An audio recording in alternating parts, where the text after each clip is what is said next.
1월 27일 목요일입니다. 오늘 새벽 우리에게 주시는 하나님의 말씀은 여호수아 8장 10절로 17절까지의 말씀입니다. 여호수아가 아침에 일찍이 일어나 백성을 점호하고 이스라엘 장로들과 더불어 백성에 앞서 아이로 올라가매 그와 함께한 군사가 다 올라가서 그 성읍 앞에 가까이 이르러 아이 북쪽에 진치니 그와 아이 사이에는 한 골짜기가 있더라.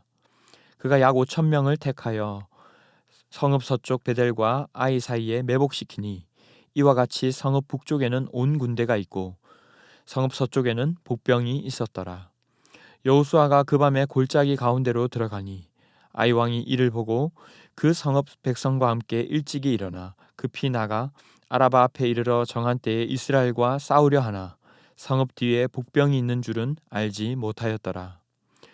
여호수아와 온 이스라엘이 그들 앞에서 거짓으로 패한 척하여 광야길로 도망가매 그 성읍에 있는 모든 백성이 그들을 추격하려고 모여 여호수아를 추격하며 유인함을 받아 아이 성읍을 멀리 떠나니 아이와 베델에 이스라엘을 따라가지 아니한 자가 하나도 없으며 성문을 열어놓고 이스라엘을 추격하였더라.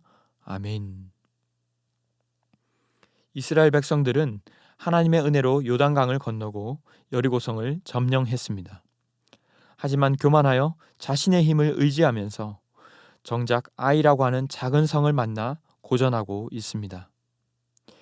여기에서 아간의 죄를 발견한 이들은 아간을 돌로 치고 물건을 불살랐고 이제 두 번째로 아이 성을 점령하고자 올라가는 장면입니다.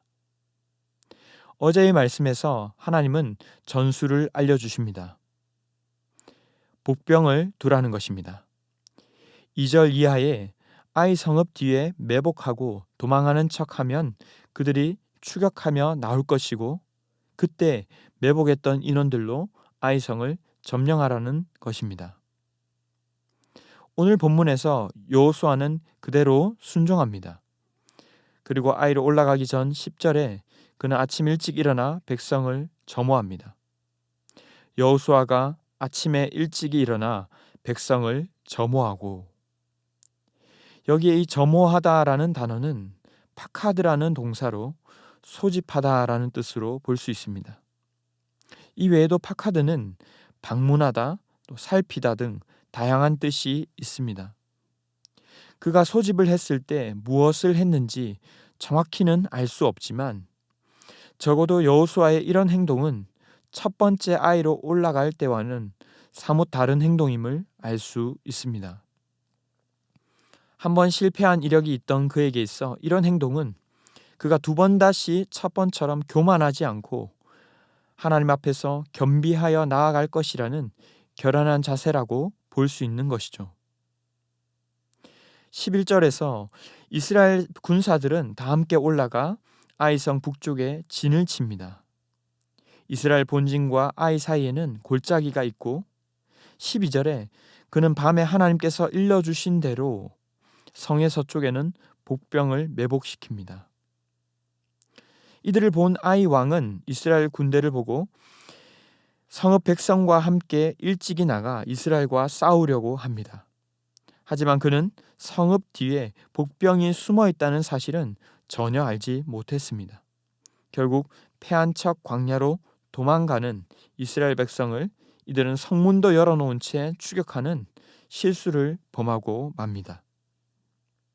사실 오늘 말씀은 어제의 말씀이 반복되는 느낌을 주고 있습니다. 처음 하나님께서 여호수아에게 명령하시고 그 내용을 여호수아는 군사들에게 명령하고 군사들은 하나님께서 주신 계획 그대로 실행하고 있기 때문입니다. 그리고 하나님이 일러주신 그대로 순종하자 하나님이 말씀하신 그대로 이루어지고 있는 것이죠. 우리는 첫 번째 아이성 전투와 오늘이 무엇이 다른지를 살펴볼 필요가 있습니다. 그때는 하나님의 아무런 지시가 없었습니다. 지난 여호수아 7장 2절 이하를 보면 이들은 하나님께 물은 흔적이 없습니다. 하나님께서 말씀하신 흔적도 없고 아예 여호와 하나님 자체가 등장하지도 않습니다. 하나님은 이 모든 과정을 다 아시고 지켜보고 계셨지만 그들이 패배할 때까지 가만히 침묵하셨습니다. 하지만 두 번째 8장 1절에서는 다릅니다. 1절은 이렇게 시작합니다. 여호와께서 여호수아에게 이르시되, 하나님이 말씀하십니다. 비록 아이 성이 작기는 하지만 지리상 점령하기 힘든 고지에 있는 성인 것은 사실입니다. 하지만 여호수아가 이번에는 하나님이 말씀하신 전술대로 행했고 결국 이 전략도 여호수아로부터가 아닌 하나님으로부터 온 전략이었습니다. 하나님 말씀대로 순종함으로 승리한 것입니다. 이들은 불순종함으로 패했고 순종함으로 승리합니다. 사랑하는 여러분, 무언가를 시작하려 할 때 우리는 가장 첫 자리를 누구에게 내어드리고 있습니까? 하나님께 묻고 하나님으로부터 듣는 일이 우리의 우선순위에 있습니까? 혹 우리가 가진 힘으로 우리의 계산으로 일단 해버리고는 승리하게 해달라고, 이기게 해달라고 구하고 있지는 않습니까? 우리는 주님께서 말씀하실 수 있도록 맨 앞에 빈자리를 항상 비워 두어야 합니다. 그 음성을 구하며 말씀하실 때까지 기다려야 하는 것입니다. 그리고 말씀하시는 그때에 그 말씀대로 순종해야 하는 것이죠. 우리가 잘 아는 다윗은 먼저 하나님께 묻는 사람이었습니다. 사무엘하 2장 1절에서 사울이 죽고 난 후에 그는 이렇게 고백합니다. 그 후에 다윗이 여호와께 여쭈어 아뢰되, 내가 유다 한 성읍으로 올라가리이까? 여호와께서 이르시되 올라가라. 다윗이 아뢰되 어디로 가리이까? 이르시되 헤브론으로 갈지니라.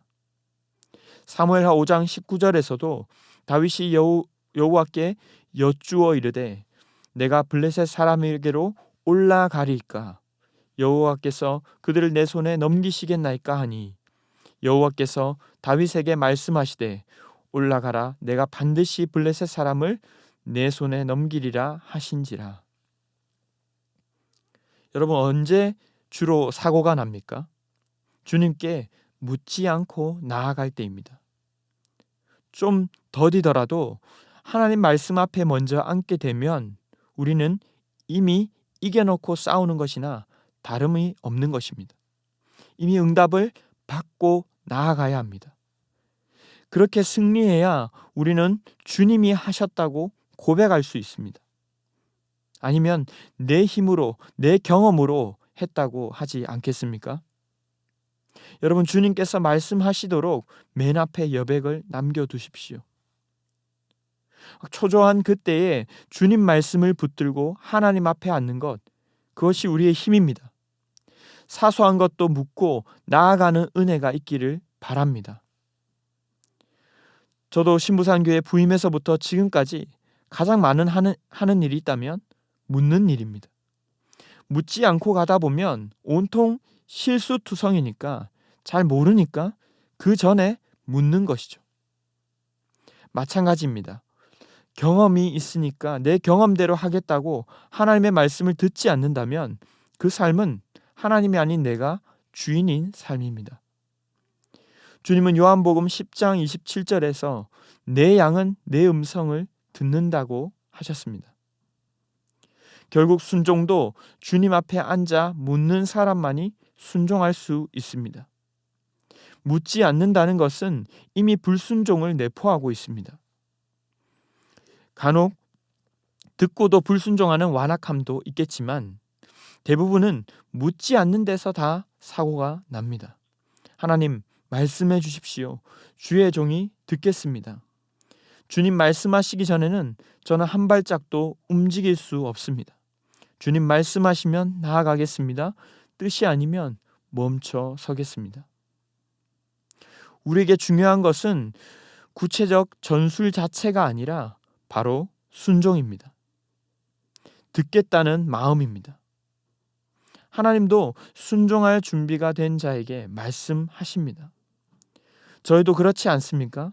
한 번, 두 번 말하지만 계속해서 듣지 않는 사람에게는 더욱 말하기가 어렵습니다. 하나님께서도 선지자들에게 말하다 듣지 않으니까 400여 년간을 침묵하시지 않았습니까? 하나님께 묻지 않고 내 경험대로 하는 것이야말로 진짜 저주입니다. 이제 말씀을 맺겠습니다. 하나님께 여백을 두고 있는지 살피십시오. 이것쯤이야, 이 정도는 내 힘으로, 내 경험으로 얼마든지 할 수 있다. 그것이 여러분 삶 전체를 갉아먹게 될지도 모릅니다. 그리고 주님이 말씀하시면 그것이 무엇이건 순종할 수 있기를 바랍니다.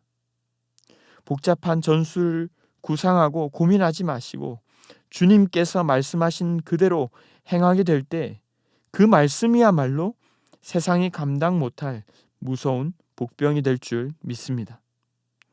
그리하여 주님의 지혜로 이미 응답받고 나아가는 귀한 성도들이 되시길 주님의 이름으로 축원합니다. 기도하겠습니다. 하나님, 이 새벽 무엇보다 우리에게 말씀하여 주심에 감사합니다. 죄가 죄인지도 모르던 저희가 얼마나 더 큰 죄인인지 말씀으로 깨닫게 하셔서 저희가 이 자리에 나와 있습니다. 계속해서 말씀으로 우리의 현주소를 깨닫게 하시고 특별히 듣고자 하는 마음, 순종하고자 하는 마음을 부어 주시옵소서. 오늘 하루도 주님께 항상 우리의 가장 앞자리를 비워두게 하시고 주님을 앞서지 않도록 도와 주시옵소서. 이 시간 기도할 때 주님의 뜻을 말씀하여 주시고 깨달아 순종하는 은혜를 부어 주시옵소서. 이 모든 말씀 존귀하신 예수님의 이름으로 기도하옵나이다. 아멘. 이 시간 함께 기도하실 때 주신 말씀을 붙들고 기도하시고 주간 기도 제목에 따라서 훈련과 교육을 위해 기도하시겠습니다. 제자 훈련을 통하여 평신도 훈련을 통하여 예수님 닮은 온전한 주님의 제자들이 세워지게 하여 주시옵소서. 주일학교와 청년 부흥을 위하여 담임 목사님과 모든 말씀 사역자들, 주일학교 교사들을 위하여 합심 제목과 개인적인 기도 제목으로 기도하시겠습니다. 함께 기도하겠습니다.